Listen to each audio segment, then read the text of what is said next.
Even before Ebling reached home, his cell phone rang. For years he had refused to buy one because he was a technician and didn't trust the thing.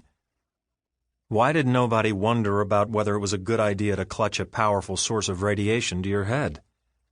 But Ebling had a wife, 2 children, and a handful of acquaintances, and one of them was always complaining that he was unreachable. So finally he'd given in and bought a phone, which he asked the guy he bought it from to activate immediately. In spite of himself, he was impressed. It was absolutely perfect, beautifully designed, smooth lines, elegant. And now, without warning, it was ringing. Very hesitantly, he picked up. A woman asked for someone called Ralph. He couldn't figure out the name. "A mistake," he said. "Wrong number." She apologized and hung up. That evening, the next call. "Ralph!" The man's voice was loud and hoarse. "What gives? What are you up to, you old bastard?" "Wrong number." Ebling sat up in bed.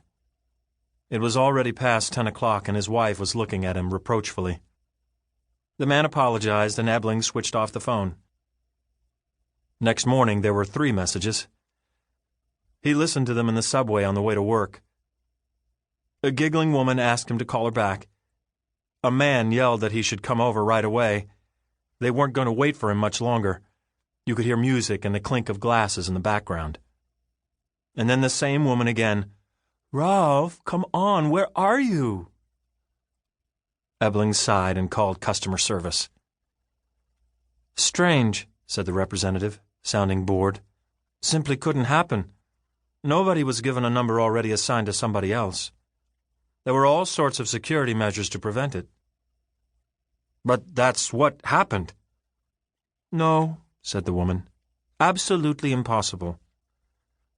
"And what are you going to do about it?" She said she had no idea, because the whole thing was impossible. Ebling opened his mouth and shut it again. He knew that someone else in his shoes would have lost it, but that wasn't his sort of thing. He was no good at it. He hit the off button. Seconds later, it rang again. "Ralph?" said a man. "No." "What?" "This number is... There's been a mistake. You've misdialed." "This is Ralph's number." Ebling hung up and stuck the phone in the pocket of his jacket.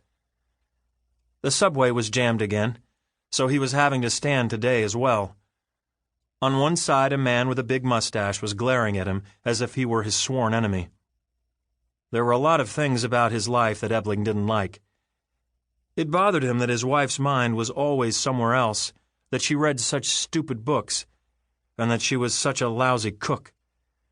It bothered him that he didn't have a smart son, and that he didn't understand his daughter at all.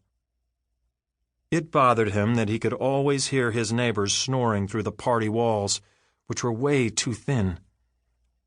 But what bothered him most of all was being on the subway at rush hour, always packed in, always jammed full, and always the same stink. But he liked his work. He and dozens of his co-workers sat under very bright lamps, examining defective computers sent in by dealers from all over the country.